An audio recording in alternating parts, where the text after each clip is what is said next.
Om Namah Shivaya. Hello, I am Divya Puraswani, spoken English teacher. Welcome to Om DTP Elixir Spoken English Institute.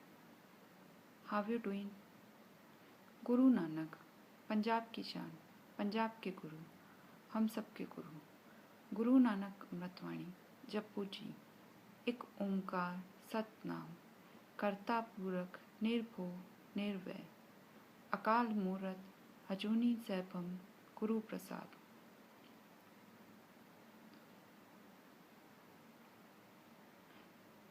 वह स्वयंभू है, means अपने आप है।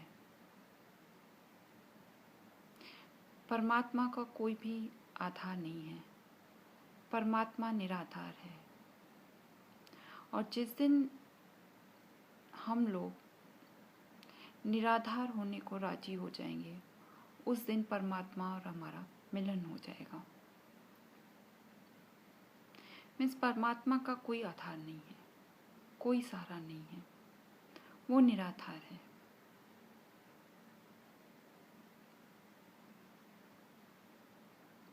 आधार क्या है? चिंता क्या है? चिंता यह है कि हर एक चीज का आधार है, और आधार जो है वो छीना जा सकता है। छीनने के ख्याल से चिंता है।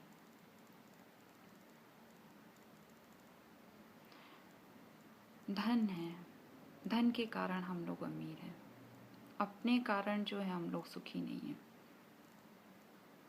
धन के कारण सुखी हैं, सगे संबंधियों के कारण सुखी हैं।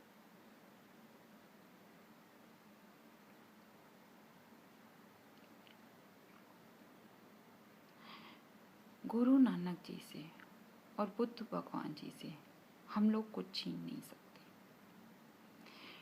मीन्स हम लोग न तो उनको कुछ देकर बढ़ा सकते हैं और न कुछ उनसे लेकर घटा सकते हैं। मीन्स गुरु नानक जी को हम बहुत सारा धन दे दें, फिर भी हम उन्हें निर्धन नहीं कर सकते। मीन्स परमात्मा का जो परम धन है, उससे हम लोग गुरु नानक जी को वंचित नहीं कर सकते हैं। मीन्स हम कितना भी धन दे दें, वो अपने प्रभु भजन में लीन रहेंगे। वो परमात्मा से जो है परमात्मा को प्राप्त करना चाहते हैं, परमात्मा से मिलना चाहते हैं, तो वो अपनी पाठ पूजा भजन कीर्तन साधु संगत में लगे रहेंगे। हम जो है गुरु नानक जी को उस परम धन से वंचित नहीं कर सकते हैं। गुरु नानक जी का जो सहारा है वो परमात्मा है, तो उनका आधार ही वह है। उस आधार को छीना नहीं जा सकता है। तो जिस दिन हम लोग निराधार होने को राजी हो जाएंगे, तब परमात्मा और हमारा मिलन हो जाएगा। हमें यह समझना पड़ेगा कि ये जो व्याख्या है वो दार्शनिक की व्याख्या नहीं है। यह व्याख्या जो की जा रही है वो एक साधक के लिए की जा रही है कि इन्हीं लक्षणों को हमें अपनी साधना बना लेना है। धीरे धीरे हमें इस चीज़ का ज्ञान हो जाएगा कि परमात्मा से हमारा मिलन हो रहा है, यानी कि धीरे धीरे हमें परमात्मा का जो की प्राप्ति हो रही है। धीरे धीरे परमात्मा और हम में तालमेल बैठने लगेगा और एक जो है धुन बजने लगेगी।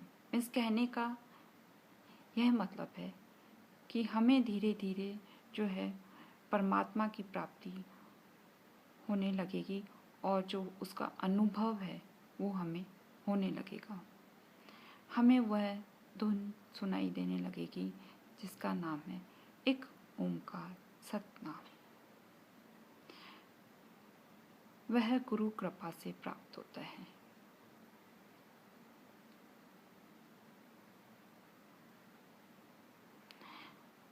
यहाँ पे फिर से अहंकार खड़ा हो जाता है।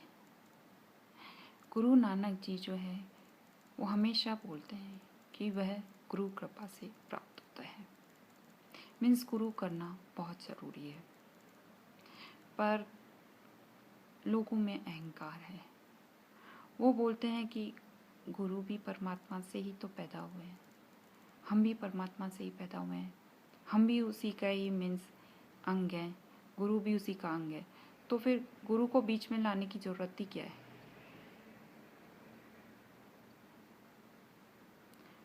हम लोग खुद ही जो है हम लोग खुद ही जो है बिना गुरु के ही परमात्मा को प्राप्त कर लेंगे।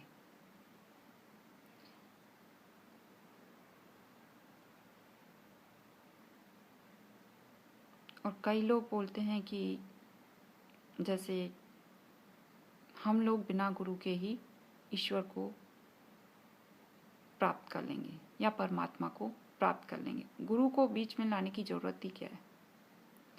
मैं हम सीधा सीधा जाके परमात्मा से मिल सकते हैं, बात भी ठीक है। लेकिन करोड़ों में से कुछ एक लोग हैं जो बिना गुरु के ही अहंकार को गिरा देते हैं और परमात्मा को प्राप्त कर लेते हैं। जैसे गुरु नानक जी हैं, भगवान बुद्ध हैं, वो इजीली अहंकार को गिरा सकते हैं। मीन्स अहंकार को गिराने के लिए जैसे शिव जी की आँख है, उसके खुलते ही कामदेव जी भस्म हो गए थे, वैसी आँख आप लोगों को चाहिए।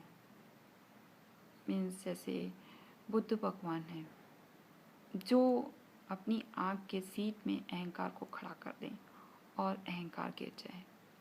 इतनी अवेयरनेस मीन्स इतनी जो है आपके अंदर शक्ति होनी चाहिए। उस शक्ति को प्राप्त करने में भी काफ़ी टाइम लग जाता है। और कलयुग में जैसे कलयुग के लिए बोलते हैं कि जैसे अंत करीब आ रहा है, जैसे बच्चा है बहुत सरल होता है, उसे समझाना बिल्कुल ईजी होता है। तो सतयुग है इस तरीके से, त्रेता युग, द्वापर युग और सतयुग, कलयुग। तो कलयुग के लिए जो माना जाता है उसमें होता है कि अंत जैसे करीब आ रहा है, जैसे बच्चा है। तो सतयुग में मानते हैं कि इस तरीके से सतयुग, फिर द्वापर युग, फिर त्रेता युग एंड देन कलयुग। तो बच्चा जो है सतयुग की भांति है, मीन्स उसे समझाना आसान है, वो हर एक चीज़ समझ लेता है। लेकिन जैसे जैसे बड़ा होता है, जैसे जैसे वृद्ध होते जाता है, तो उसको यही लगता है कि हमने जमाने भर की जो है ठोकरें खाई हैं, काफ़ी सारी चीज़ें सीखी हैं, तो उसे समझाना बड़ा कठिन हो जाता है। अहंकार और भी उसमें बढ़ता चला जाता है। तो जो वृद्ध व्यक्ति है उसे जो है कलयुग माना जाता है। और कलयुग में जो है बोलते हैं कि बेहोशी बहुत ज़्यादा है, इंसान को जगाने की ज़रूरत है। तो सतयुग में तो मीन्स ऐसा कहा जाता है कि हाँ ठीक है, बिना गुरु के भी प्राप्त कर सकता है इंसान, क्योंकि लिए वो बहुत ज़्यादा सरल लोग थे। गुरु को पाने के लिए मीन्स वो उनको अगर हम बोलते हैं गुरु करना ज़रूरी है, तो वो उसके लिए भी तैयार हैं कि हाँ गुरु कृपा से हमें जो है ईश्वर की प्राप्ति होगी। लेकिन जैसे जैसे कलयुग आ रहा है तो वैसे वैसे अहंकार जो है वो बढ़ता जा रहा है। तो गुरु नानक के जितने भी शिष्य थे उनके लिए परमात्मा को पाना बहुत ईजी था। क्यों? क्योंकि वो गुरु को जो मानने के लिए तैयार थे, अपना गुरु बनाने के लिए तैयार थे, और वो ये भी मानने के लिए तैयार थे कि परमात्मा जो है गुरु कृपा से प्राप्त होता है। जबकि कृष्ण मूर्ति जो थे उनके जितने भी शिष्य थे उनमें कुछ कहा जाता है, उनमें कुछ जो थे वो अहंकारी भी थे, क्योंकि उनके दिमाग में एक ही चीज़ थी कि जो गुरु भी परमात्मा से ही हुए हैं, उन्हीं का ही अंग है, और हम भी उन्हीं का ही अंग है, तो हम बिना गुरु के ही उसे प्राप्त कर सकते हैं। तो ये अंतर था गुरु नानक के शिष्यों में और कृष्ण मूर्ति जी के शिष्यों में। तो मैंने आपको जैसे बताया, करोड़ों में से कुछ एक लोग ही जो है अहंकार को गिरा सकते हैं। और परमात्मा को प्राप्त करने के लिए बहुत ज़रूरी है कि हम अहंकार को एक साइड में रख लें, मीन्स अहंकार को बिल्कुल ही ख़त्म कर दें।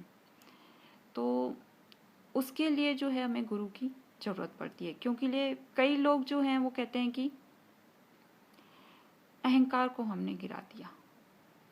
मीन्स काफ़ी लोग बोलते हैं तो अहंकार गिर तो गया, लेकिन फिर एक नया अहंकार पैदा हो गया।